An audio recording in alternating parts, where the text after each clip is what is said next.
¿Por qué son tan diferentes los sistemas de frenos de los camiones, de los vehículos pesados? De entrada, en lugar de utilizar un líquido, son neumáticos, o sea, utilizan aire. Acompáñame a descubrir cuáles son los circuitos principales y por qué es mucho más eficiente.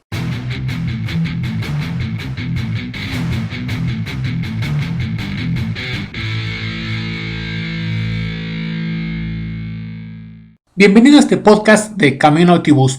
Este es el episodio número 5 y platicaremos de los circuitos básicos del sistema de freno de aire de los vehículos pesados, de los camiones y tractocamiones y remolques y autobuses. Comenzamos. Primero definamos qué vehículos son los que utilizan el freno de aire. Hablaremos nosotros nada más de los vehículos comerciales, de camiones, tractocamiones, remolques y autobuses, todos ellos de capacidades grandes, por eso le llamamos vehículos pesados, pero no son los únicos. También los trenes utilizan frenos de aire. Sin embargo, ese no es una situación que vayamos a tocar. Aquí es un tema un poco diferente porque a pesar de que también utiliza aire, los mecanismos son diferentes, los circuitos y las operaciones varían muchísimo al respecto de ellos. Bien, ¿quién define cómo están y dependiendo de la carga que vayan a manejar, de qué tipo de sistemas de seguridad, cuántos circuitos debe de traer como mínimo, qué accesorios deben de cumplir, qué condiciones deben de traer? Eso básicamente son normativas internacionales. Las más importantes son la de Estados Unidos, la FMVSS 121, que es la que define los frenos de aire para los vehículos comerciales. Y para la Unión Europea y todos los que se apeguen a ese tipo de normativas, la ECER 13. Estos son en términos internacionales. Hablando, por ejemplo, de México, donde viene regulado esta situación, es en la NOM SCT, en la 012, en la 68 y en la 35. Pero bueno, eso ya son especificaciones en cada uno. En algunos países lo que hacen, y lógicamente México fue uno que realizó una adaptación semejante, incluso hay otra norma un poco más reciente, estamos hablando ahorita en el 2020 y esa norma reciente es de apenas unos cuantos años, que son pues básicamente muy basadas en las primeras normativas, tanto en la europea como en la americana o en la estadounidense. Bien, el freno de aire principalmente tiene una cuestión muy importante, que es el hecho de que el fluido de trabajo que es el aire, yo lo utilizo y después lo tiro de manera muy rápida, a diferencia de como en el sistema hidráulico en el que lo estoy recirculando. Esto quiere decir que necesito estarlo produciendo frecuentemente. Por eso es que yo voy a tener en un camión convencional, vamos a comenzar por un camión básico, uno de los que le podemos llamar Tortón o Rabón, cualquiera de los dos. Inclusive los autobuses también llegan a tener ese tipo de sistemas, ya sea los urbanos o los foráneos, que van a contar principalmente con 5 circuitos básicos. Los demás ya son un poquito extra y te lo platicaremos.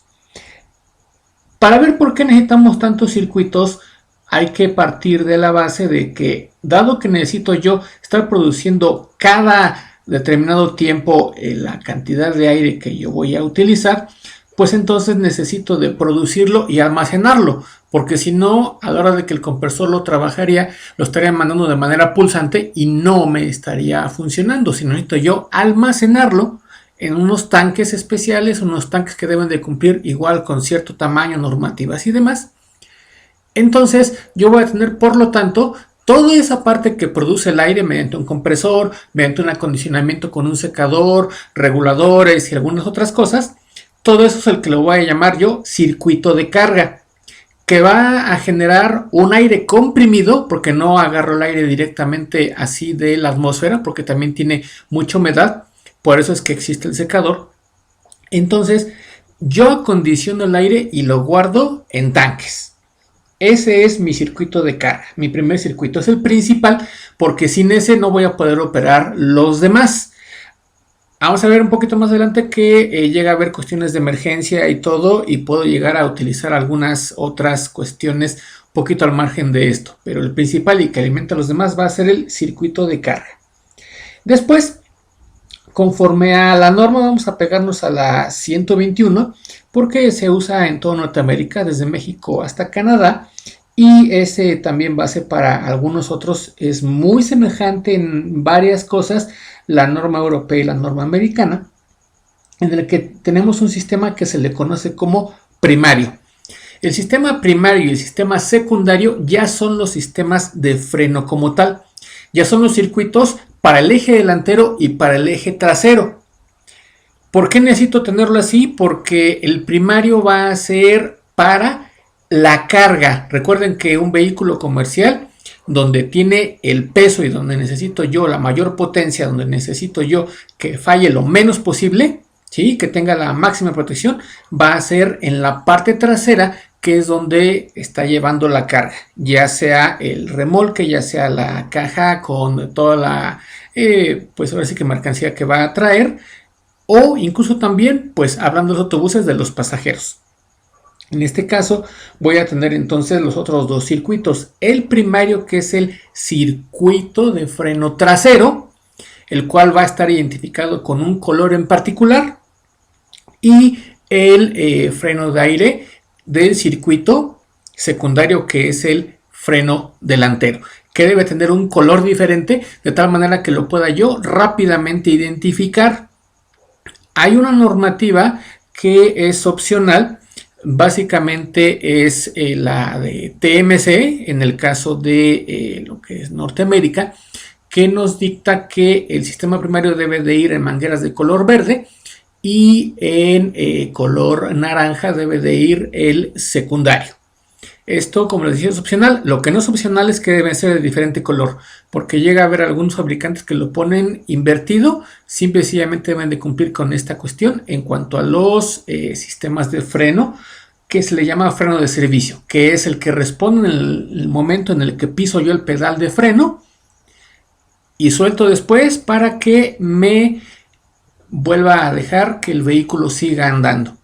Esto es el freno de servicio, dividido entonces en primario trasero, secundario delantero. Con eso junto entonces ahorita tres circuitos: circuito de carga, circuito primario y circuito secundario.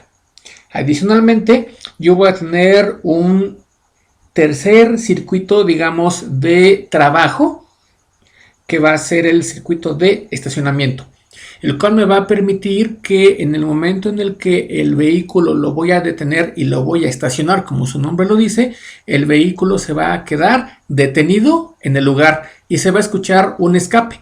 Este escape me va a hacer saber que tenemos nosotros el vehículo, lo que le llaman estacionado, o que también le llegamos a nombrar como amarrado, porque en lugar de que como los vehículos pequeños que tengamos un pedal o una palanca, o incluso ahora ya se está manejando un botón de cuestión eléctrica, bueno, este es a través de las cámaras dobles de aire, en el que vacío la cámara y dos resortes, cuando tenemos nada más un solo eje en la parte trasera, van a detener por completo lo que es mi camión.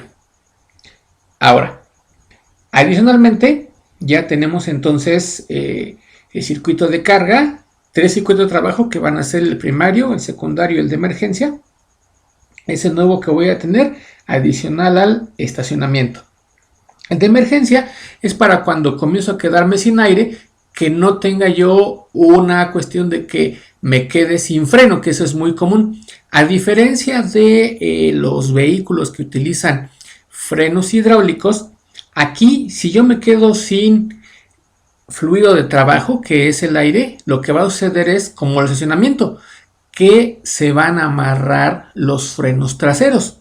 Entonces, aquí es totalmente una cuestión inversa a lo que nosotros conocemos normalmente en un vehículo de turismo, en un vehículo ligero, en el que si me quedo sin el fluido de trabajo, en este caso el líquido de frenos, lo que va a pasar es que ya no puedo frenar. Aquí al revés, si me quedo completamente sin el fluido de trabajo, que es el aire, el vehículo se queda amarrado y no hay manera de moverlo hasta que le vuelvo a echar aire o hasta que hago algunas cosas que platicaremos en otro momento en algún video. Bien, adicionalmente a esto, tiendo a utilizar un circuito adicional dependiendo de las necesidades, pero ya no es una cuestión básica como tal, porque muchas veces podemos llegar a utilizarlo directamente desde el circuito de carga, desde el tanque, que muchas veces se le conoce como húmedo, que me va a permitir suministrar aire a los demás circuitos. Este sería el circuito de accesorios, que como les digo, no necesariamente se encuentra, pero sí debe estar diferenciado en cuanto a las mangueras del color que tiene, que normalmente pueden ser a veces negras, a veces van a ser azules, que es lo más común, o a veces de algunos otros colores como morada o algo por el estilo. Ahora, si ya pasamos nosotros a un tractocamión, vamos a contar nosotros con los mismos circuitos de carga, primario, secundario, estacionamiento y el circuito de emergencia. Pero yo voy a tener un circuito adicional que me va a permitir que pueda jalar el remolque, que pueda utilizar una serie de válvulas extras para frenar de manera independiente el remolque y para estacionar o para soltar el estacionamiento del remolque. Ese sería un circuito adicional en un vehículo tractocamión o un vehículo quinta rueda. Un vehículo quinta rueda simple y sencillamente es un camión no tan grande, que puede ser un Torton o un rabón pequeño. Normalmente se utilizan algunos rabones pequeños. Haremos un video al respecto de la clasificación de los camiones. Les pongo muy rápido. Un rabón es simple y sencillamente un camión que trae dos ejes, que es pequeño y que tiene cierta capacidad de carga. Este vehículo va a tener una quinta rueda, que es el lugar donde se engancha el remolque, pero puede ser como les digo, un camión pequeño y aún así puede jalar un remolque, pero siempre estos van a ser de puro volumen. No va a poder jalar un remolque con mucho peso. Estas son aplicaciones muy particulares, como cuando el material que se utiliza es muy voluminoso, pero no pesa, como cuestiones de plástico, de unicel, o materiales que pudieran a lo mejor sí ser un poco más pesados, pero que utilizan un volumen muy grande. Vamos a hablar de tanques, tinacos o algo por el estilo, que sean ligeros pero muy voluminosos. Bueno, ahora, finalmente, el remolque como tal, lógicamente va a traer 3 circuitos. ¿Y por qué digo lógicamente? Porque necesariamente va a tener estacionamiento y necesariamente va a traer servicio. El otro, aquí sí necesito yo accesorios forzosamente. ¿Por qué? Porque entre los accesorios va a estar la suspensión, van a estar cuestiones como el eje retráctil y van a estar cosas como el autoinflado o alguna otra cuestión. Entonces, básicamente yo voy a tener el circuito de servicio para los frenos como tal, que yo piso el pedal y frena, suelto y regresa. Y para la cuestión de emergencia, que me va a permitir que en el caso de alguna contingencia el vehículo vaya a detenerse. Hay algunas otras cuestiones ya muy particulares de este circuito que lo platicaremos específicamente en otro video y otro podcast. No podemos irnos sin dar esta definición, que es extremadamente importante. Tráiler es simple y sencillamente el remolque. Ahora sí, nada más es la traducción. Por lo tanto, es el vehículo que va a ser arrastrado, que no puede moverse por sí mismo. Ese es el tráiler. No el que lo jala, porque en algunos lugares le dicen tráiler al tractocamión o al quinta rueda. El quinta rueda, recuerden que comentábamos que es el vehículo que trae la capacidad de poder enganchar el remolque para poder arrastrarlo. Muchas gracias por escucharnos. Yo soy Dr. Troc y te espero en la siguiente edición de este podcast.